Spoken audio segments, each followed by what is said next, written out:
Hope you all got your coffee and welcome back. Grab seats for those still chatting about amazing multi-ohms and all the good packages. So welcome to our first short talk session for today. Same rules as yesterday. Every speaker gets 8 minutes to talk and 2 minutes for questions. You can go to the mics on either side of the room or post your questions in the chat if you're watching online, and our moderator will read out your questions for you. I'll be sitting at the front for the speakers. At the 7-minute mark, when you have 1 minute left, I'll kind of raise my hand to let you know to wind down. And then we'll try to stay on time today. So our first speaker from Grand Valley State University is Zach DeBruine, talking about non-negative matrix factorization for fast and simple single-cell analysis.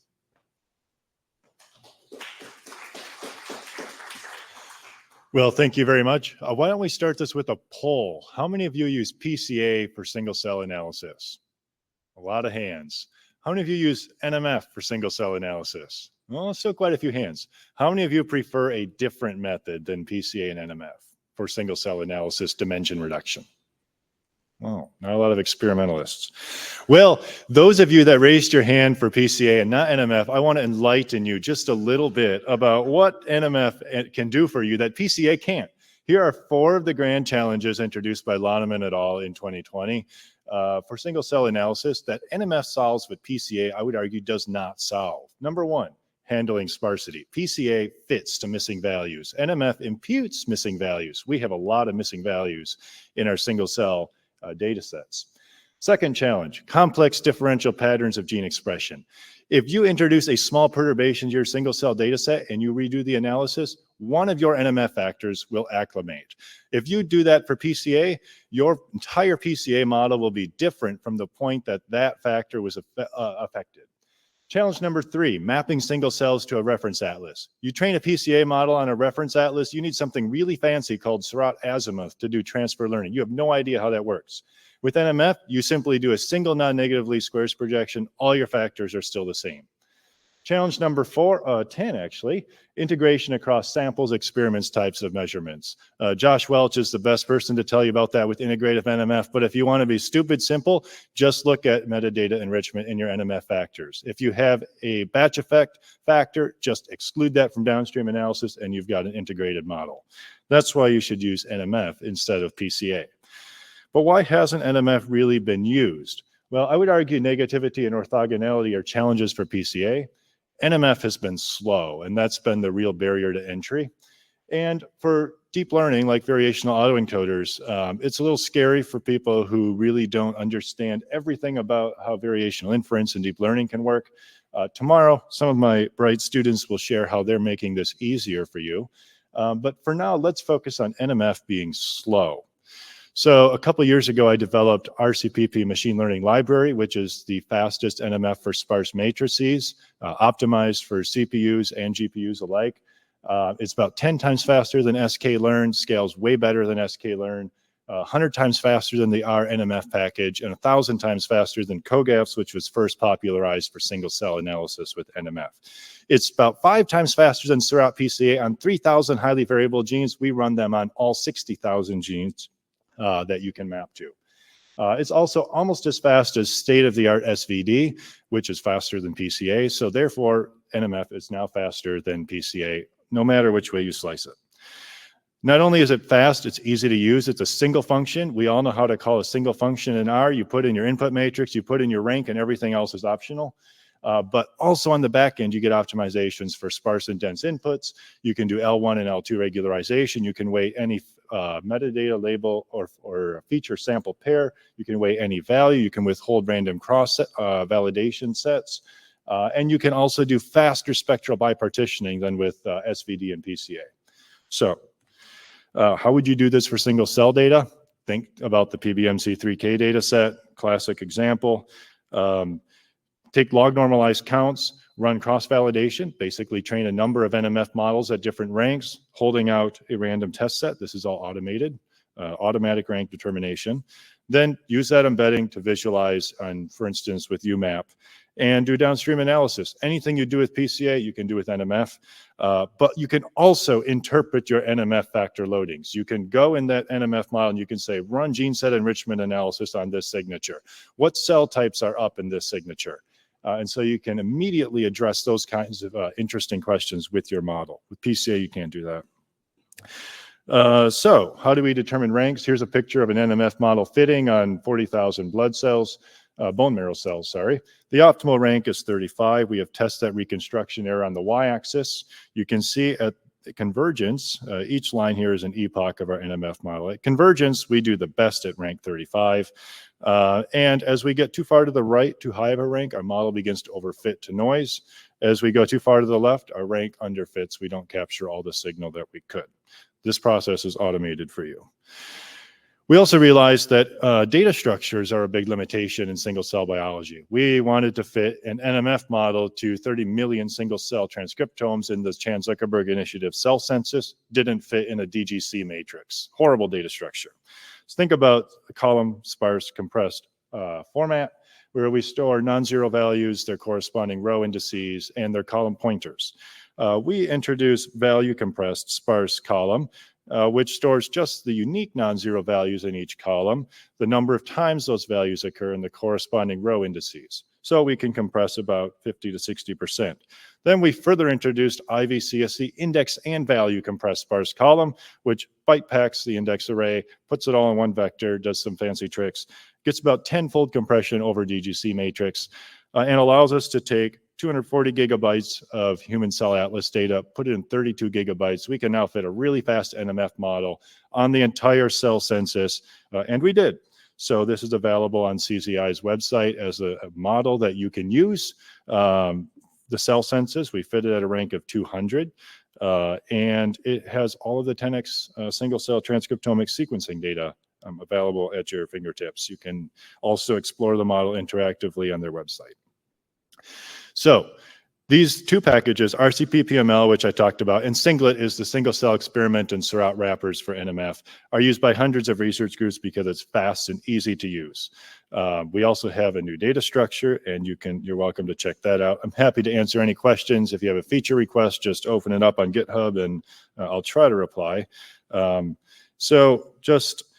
like to close by acknowledging my students at Grand Valley who really have taken deep learning now by the horns, and we're working on some interpretable deep learning. I know that sounds counterintuitive, interpretable deep learning methods. Collaborators at Van Andel Institute, much of this work was done during my postdoc with Tim Trish here at the Van Andel Institute. Collaborators at Corwell Health across the street, College of Computing, and then funding from Chan-Zuckerberg Initiative, NIH, and GVSU's Presidential Innovation Fund. So thank you, and I'll take any questions.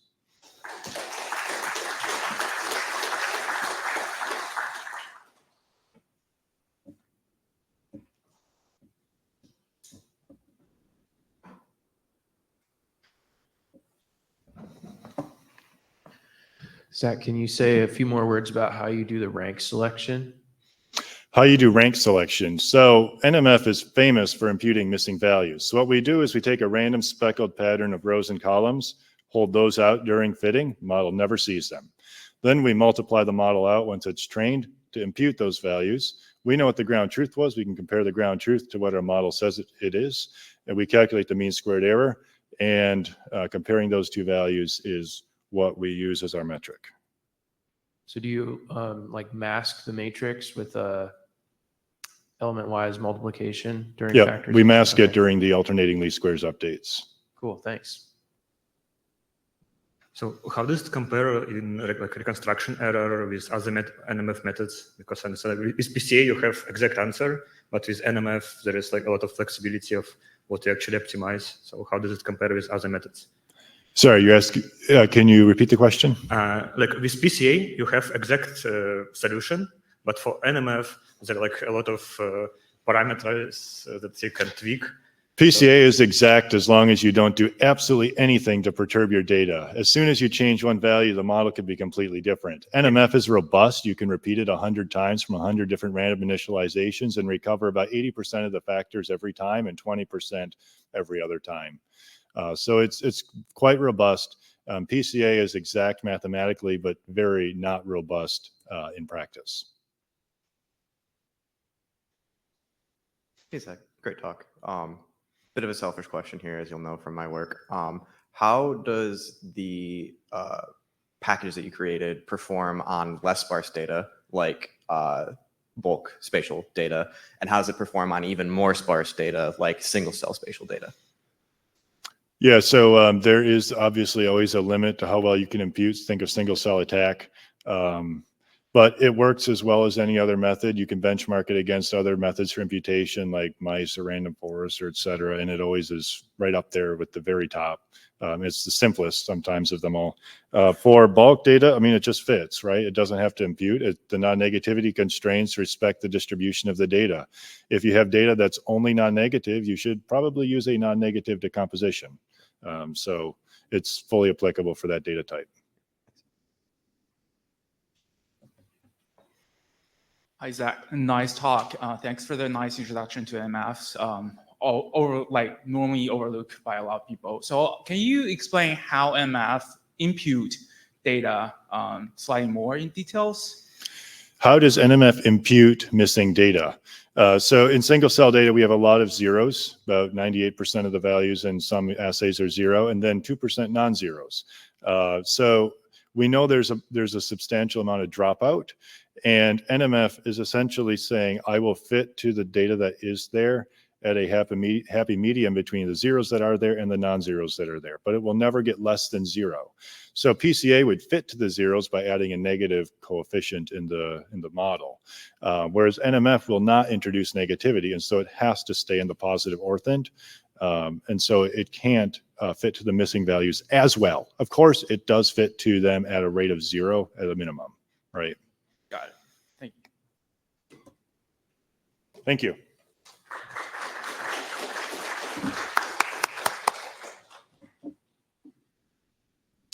Our next speaker is Joseph Rich, giving his talk on the impact of package selection and versioning on single-cell RNA-seq analysis, virtually recorded.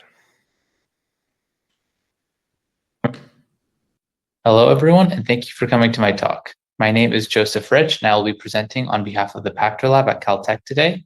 And my presentation is entitled The Impact of Package Selection and Versioning on Single-Cell RNA-seq Analysis. Specifically, I will be looking at the impact of package selection between Seurat and ScanPy on the outputs that you receive during standard single-cell RNA-seq analysis pipelines. To give a very brief introduction for those who aren't familiar, Seurat was one of the original packages released in 2015 for single-cell RNA-seq analysis, which wraps around multiple other packages that specialize in each specific step. It was written in the R language, as I'm sure everyone's familiar, whereas ScanPy was released a few years later in 2018, and over time has gained more and more of the functionality to the point where each of these packages is able to conduct the standard single-cell RNA-seq pipeline. One of the main differences of ScanPy is that it was written in Python. And so many users, I think, just take for granted that each package is basically the same thing, while Seurat is written in R and ScanPy is in Python, but I will be showing that the differences are much deeper than this. To give an overview of the single-cell RNA-seq analysis pipeline for those who aren't familiar, we start by taking our collection of reads from our experiment in FASTQ format. We convert these to a cell by gene matrix and then run these through Seurat or ScanPy or other packages for analysis. Typical steps are, in order to try to reduce the poor quality data, we will filter our data by minimum number of cells, minimum genes, mitochondrial gene content, and potentially other factors. We run through some sort of normalization step to control for differences in library size or gene length. And then in order to reduce the number of genes we're looking at, we select only for our top highly variable genes. We do further dimensionality reduction with principal component analysis. So we now reduce our tens of thousands of genes into tens of principal components. We run these through some sort of nearest neighbor algorithm, followed by clustering. And this is for the goal of grouping similar types of cells together. And these cells can be visualized in standard analysis with further dimensionality reductions such as t-SNE or UMAP to then project our data onto 2 dimensions. Additionally, we can run differential expression analysis in order to figure out which genes are differentially expressed between different conditions. Now, when running the default workflows for Seurat and scampi, which purportedly do similar sorts of steps. These are the differences that we receive just when running each of these standard pipelines with each respective package's default arguments. I'll go through each of these in some more detail, but at a glance, there definitely are differences that can be observed at each step. To begin with cell and gene filtering, no differences are observed here, which is a good thing. However, looking at the next step, normalization, we can see that there are differences between the two packages. Now, these differences arise simply as a result of the scaling factor.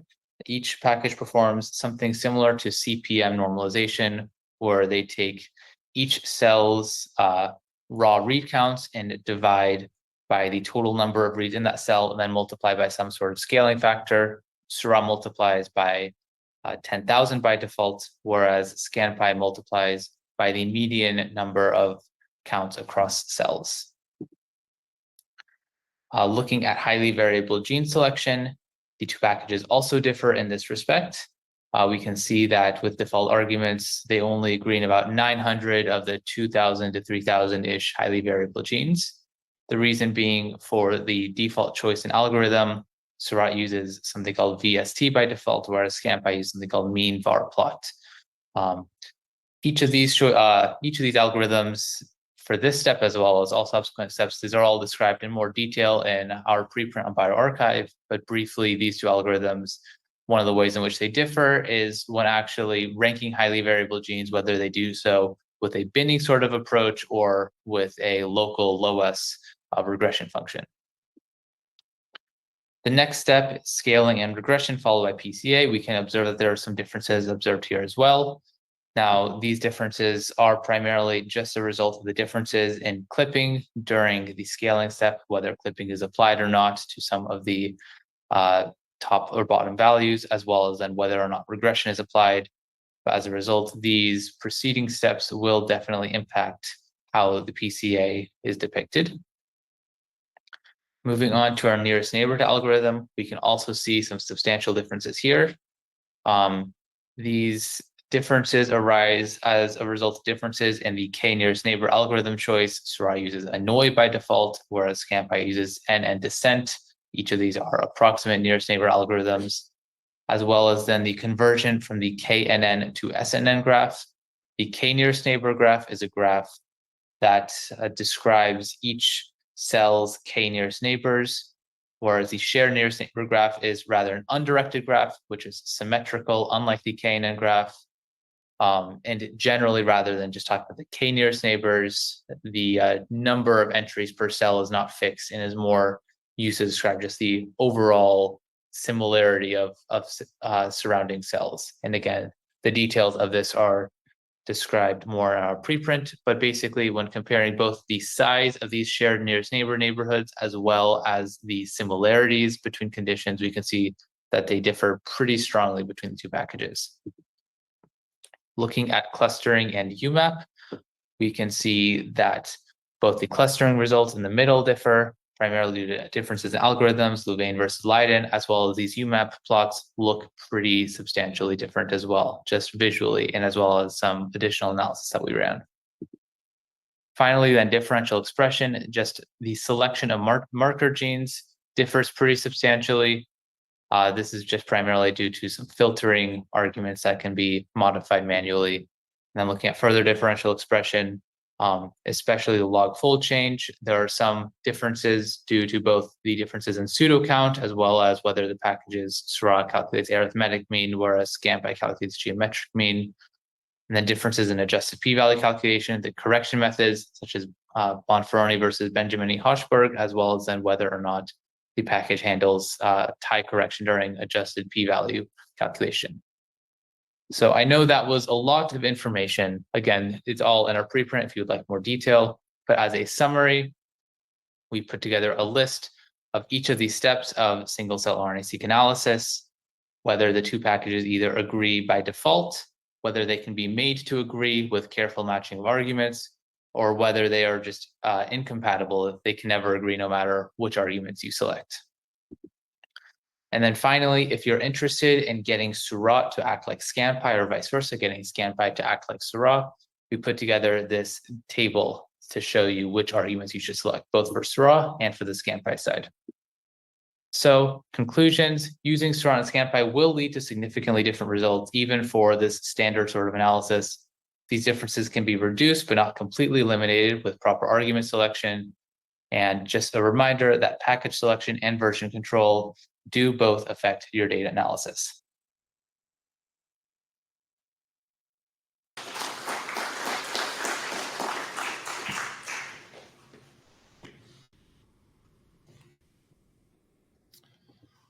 And if there's no questions in the room, is there anything online? Nothing online. Then we will go to our next speaker, Nguyen, who is giving a talk on scHiCcompare, differential analysis of single-cell Hi-C data from the Virginia Commonwealth University. Thank you.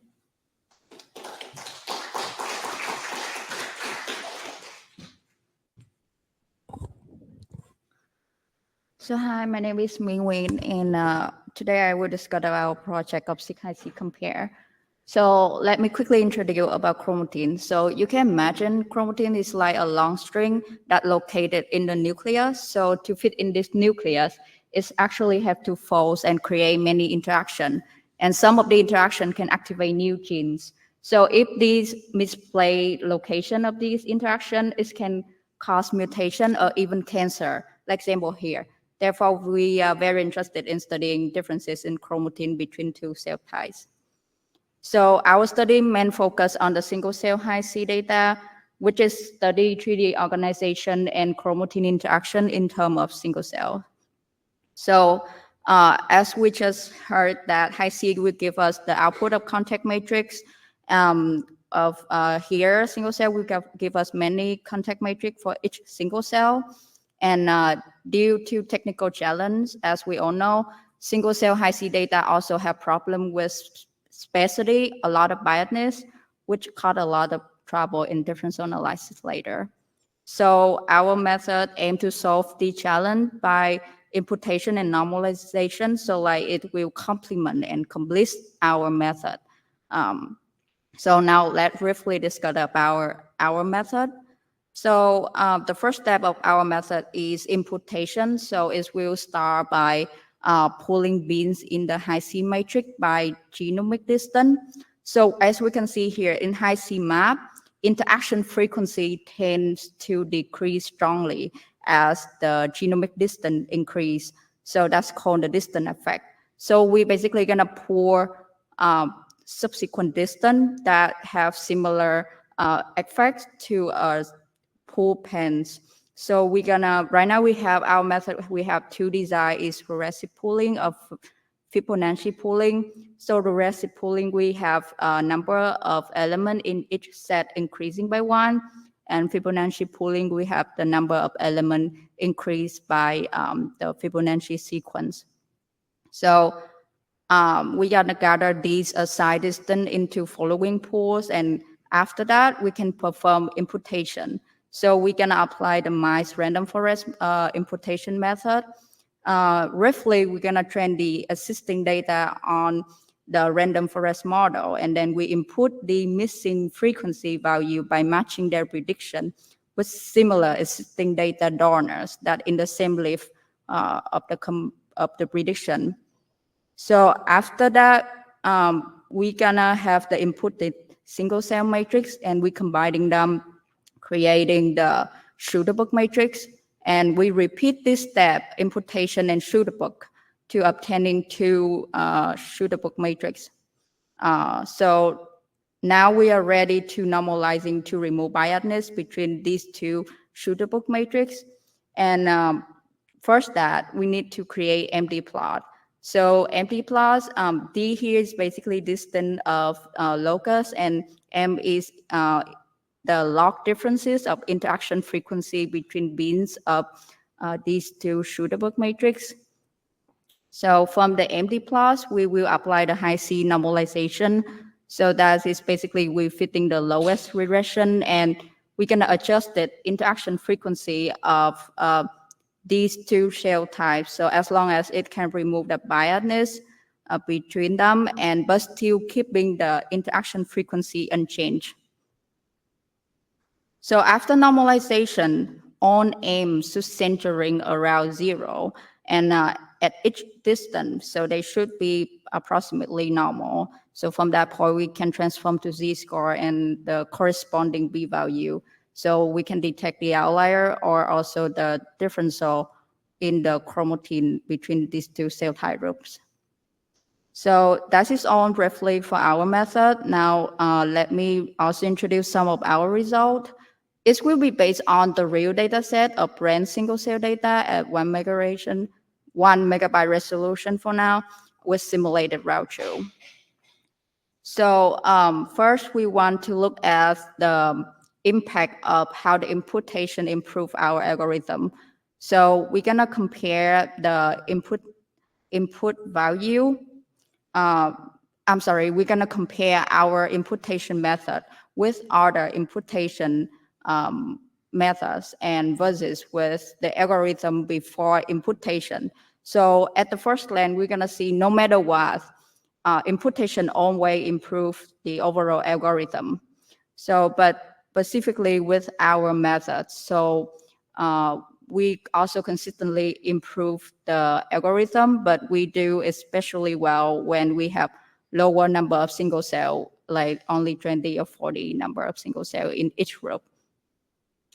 And we also compare the distribution of the inputted value of this method versus with the distribution of the observed data. So as we show here, and we can see here, so like our imputation method with two pooling design, they have closest distribution to the observed original data. And they even have less noise or smaller confidence intervals at further distance. So following that, we also want to verify our normalization method by comparing with other published methods. So our scHiCcompare normalization also outperform these in terms of like F1 score and also have the radius area under the precision and recon curve. So next, we also quickly test our differential detection method of Shooterbook, compare with the benchmark method of like any parameter and non-parameter test can be applied in this test. And we also show that our method outperform in F1 score, and they also especially doing great in precision score. So showing that they usually gonna detect more correctly interaction frequency while minimizing the false positive. So right now is we don't have much method to detect the differential interaction between chromatin, and some of the newest is the SnapHiCD paper. So our method also compare with them on high resolution data like 10 KB resolution, and we also outperform them in on performance measurement. Yeah, that's all for our. Thank you.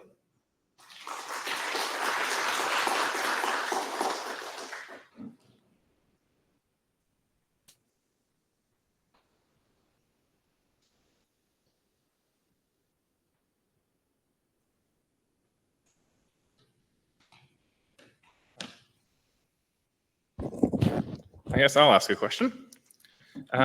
So do you find that with the amount of single cell kind of three-dimensional genomics data that's out there, like published, is there like enough to really benchmark this against some of the other technologies and modalities, or is it kind of just, have you only tested it on this kind of framework?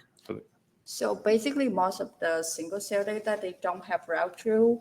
And so we have to simulate the route true to like compare our result for the simulated data and we also apply on the real real data set, but they don't have the route true. So we only can compare with biology information. In terms of method, other method out there, right now they don't have much method that study the differential in chromatin interaction. So like one of it is the SNAP ICD. So like we already compare with them. So yeah, I hope that it answers your question. It does. Thank you. Thank you.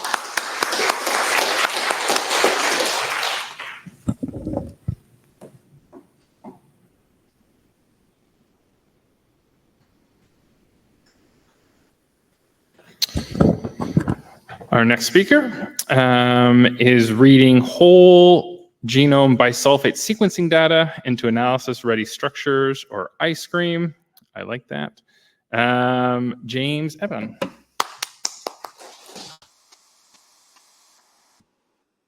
Hello, everyone. My name is James Eapen. I'm a PhD student here at the Nanol Institute in the Shen lab. I'm going to be talking about my R package called iscream to read whole genome bisulfate sequencing data into data structures you can use for analysis. So whole genome bisulfate sequencing, the technique converts the epigenetic difference of DNA methylation into a genetic difference you can measure. So bisulfite treatment does not affect methylated cytosines, but will convert unmethylated cytosines into uracils, which after PCR amplification becomes thymines, which during analysis and alignment, you can use aligners like Bismarck or Biscuit to figure out what Cs were methylated and what were not based on reference. The output of that goes into methylation analysis tools like vmrseq, which is a popular package in the bioconductor universe, and it has support for Bismarck through the read Bismarck function to make a vmrseq object, which feeds into analysis packages like DMR-seq and DMR-Kate. Biscuiteer also has support for the Biscuit bed files to similarly produce vmrseq objects that you can take into other analysis packages. I was particularly interested for my work in single cell methylation, and I was looking for packages, and I found scMet, which is a Bayesian approach to overcome sparsity. And it does not have a data import function, so I was looking for ways to efficiently read data into these packages for analysis. Now, the vmrseq one is an S4 object that contains two matrices for methylation coverage, and the rows are mapped to CpG loci using a G-ranges, and these are used by the two packages I mentioned earlier.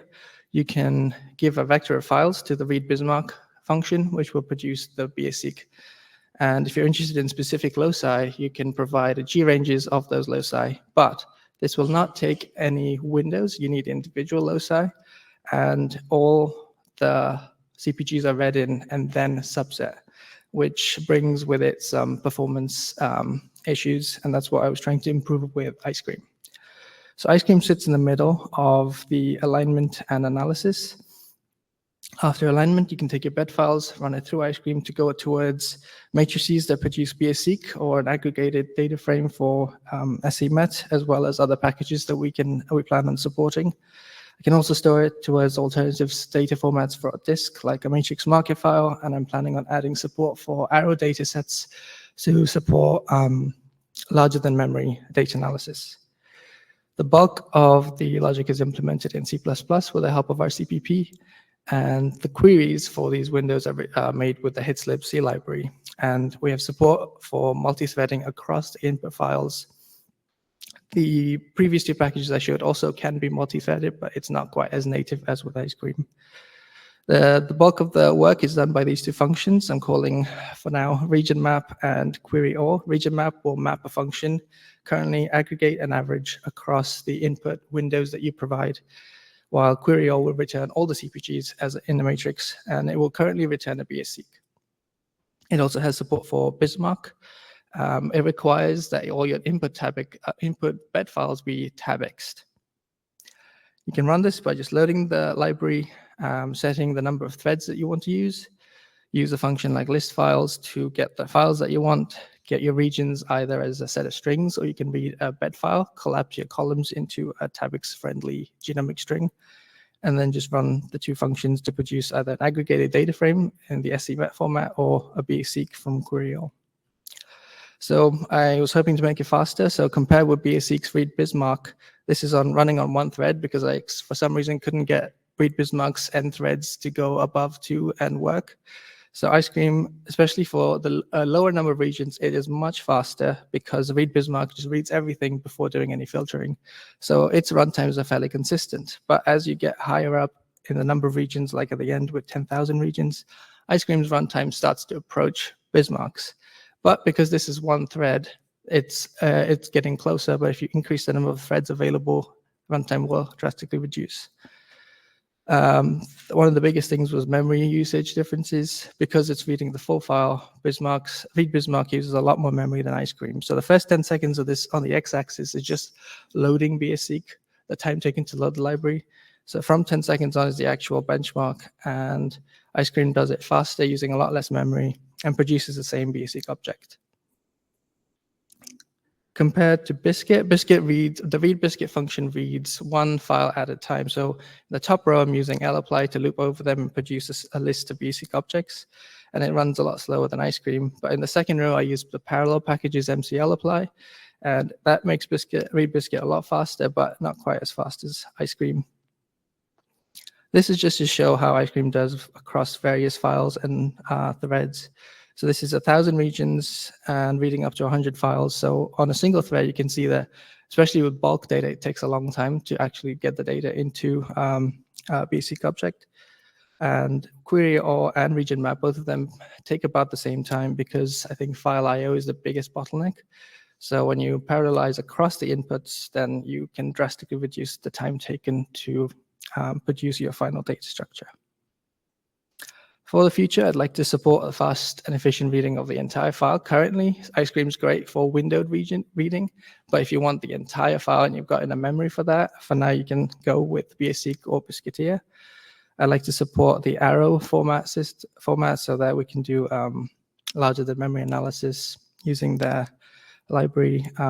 Add some more comprehensive data checks. Currently, Biscuiteer and BSEq, they validate the input data as it comes in quite a lot.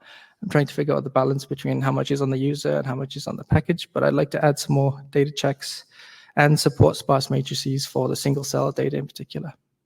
So in summary, iscream is an R package to read WGBS data into analysis-ready data structures. We can query genomic regions to extract only your CPGs of interest and collect them into matrices or aggregate and average them within windows. And all these queries can be parallelized across the files for improved performance. I'd like to thank my lab for all that help, especially Jacob for his help with all the quirks of C++, and the graduate school for my funding. Thank you.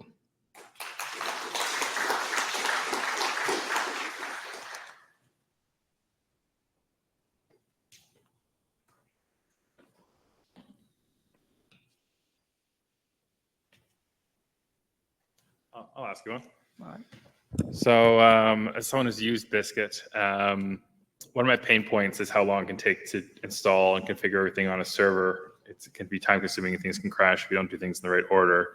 How does iscream and its dependencies, is it pretty painless to install and configure from scratch? Yes, currently it supports, I've only tested this on Linux, but it's got a configure script. All you really need are the dependencies, which R will install if you use a package manager for R. You just have to have a system hit slip implementation and then make sure that it's in your package config path. And then they'll find it and then link all the libraries you need. Hey, James, great talk. I know you said that you're not supporting like reading in the full data set with iscream right now, but have you tried like just batching it through Windows to the whole data set and looking at how long it takes? So it'll be fast if you've got plenty of threads, but basically you can, I don't know if Tabrix is meant to be run this way, you can just run Tabrix on an entire bed file and it will just spit out the whole thing for you. So you could potentially do it that way, but that might be your happy workaround. but for now, I think to be safe, you might as well go with an established method. Cool, thanks, James. Yeah.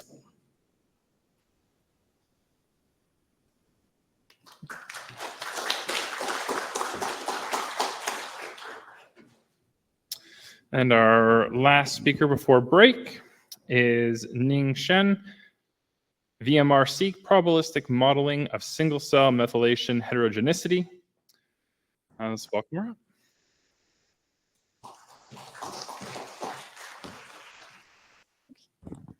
Hi, everyone. My name is Ning. I'm from the University of British Columbia. Today, I'll be talking about our recent work called vmrseq, which tries to find heterogeneity in single-cell methylation data. So, as many of you may have known, methylation is an important epigenetic modification that's happening usually on the cytosines, usually followed by a G, which is CpG sites in the genome. And then some of the CpGs are methylated and some of them are not. So a single cell methylation data can be presented as a binary data format where 1 represents methylated sites and 0 represents unmethylated sites. So DNA methylation variability is a very important contributor to cell diversity. So if the heterogeneity here increases to high, we may see a lot of different cell types or cell states. And those types of regions that show variability in DNA methylation, we call them the variably methylated regions, and those are the regions that we are looking after as an analytical goal. So this is an example of the VMR if we have known cell type labels. So here the green cell type is having a very low methylation, and the other two is having a high methylation level. And in terms of the homogeneous example, they pretty much have all high methylation levels. But however, in single cell data analysis, we pretty much do not really know pre-annotated cell type labels.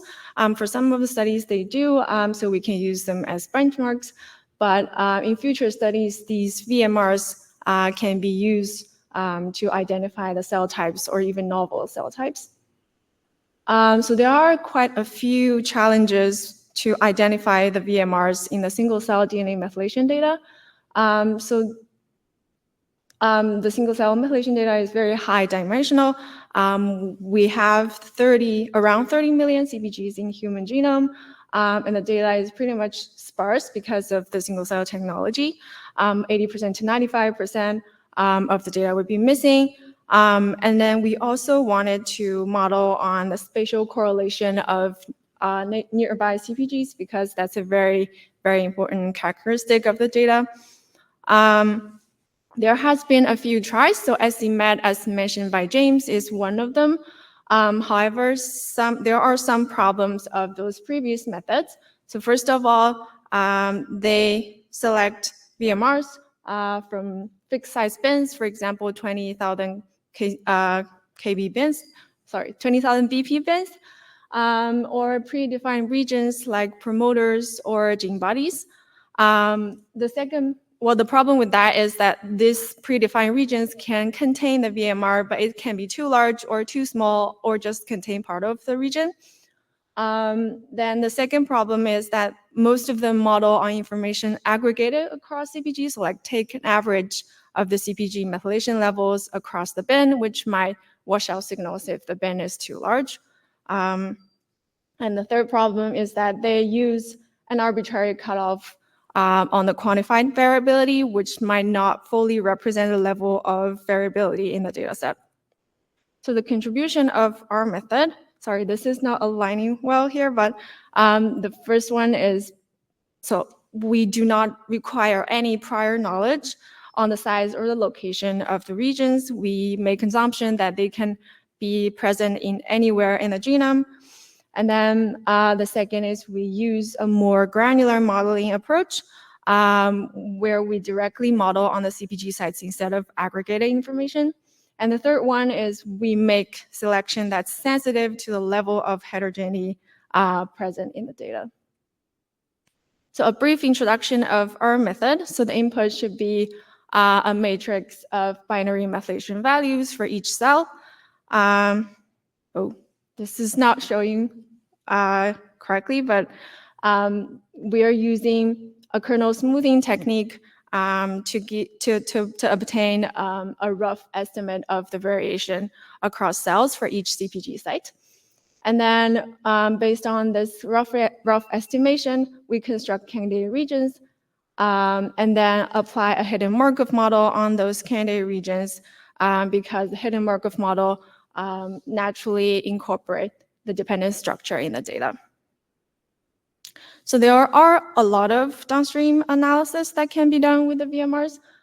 For example, we can use them to discover cell types and then cell types and DNA methylation markers.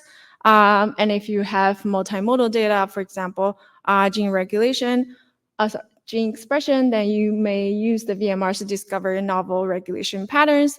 There are also other analyses such as pathway enrichment analysis. And then you may find genomic annotation, which might be interesting for the top ranked regions. So this is only a subset of the results we have here, but vmrseq actually improves the region selection in both simulated and the real data. So the first plot is in the simulated data where we got a higher F1 score. And the second one is in the real benchmarking data set where, so the Y here is a metric on clustering performance, and vmrseq has the features that's selected by vmrseq has scored a higher performance compared to the others. And to be noted here, vmrseq is getting a better performance using much lower number of CpG. So the x-axis here is on the log scale.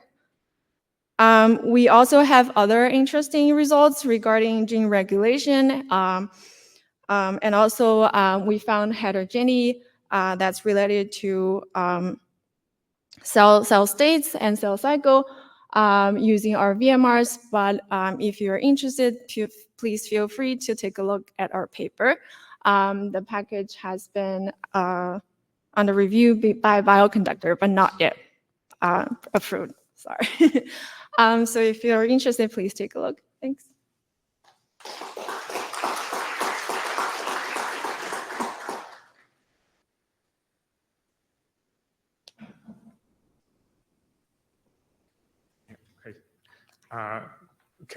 I didn't quite get, like, why do you need kernel smoothing before hidden Markov model? Can it do it like itself in the state to have this? Yeah, that's a good question. So the main point for the smoothing is to narrow down the search in the genome, because a full hidden Markov model on every CpG sites would be a very computative intensive approach. And by like applying this kernel smoothing technique, we may like pretty much exclude most region in the genome and leave with a very small subset that potentially have a high variation.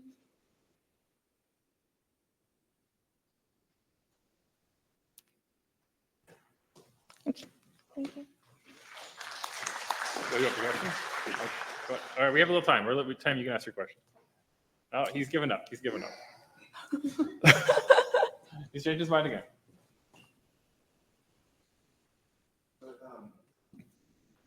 One of the informative features of DNA methylation is the local correlation on fragments.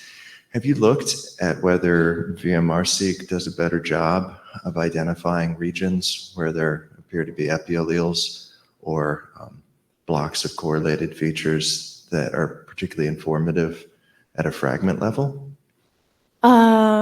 We have not yet. So we do not take the read level data as an input. What we take as input is just methylation levels of the CpG sites across genome. But this is something that interesting and might be explored in the future. Thank you for a great talk. Thank you.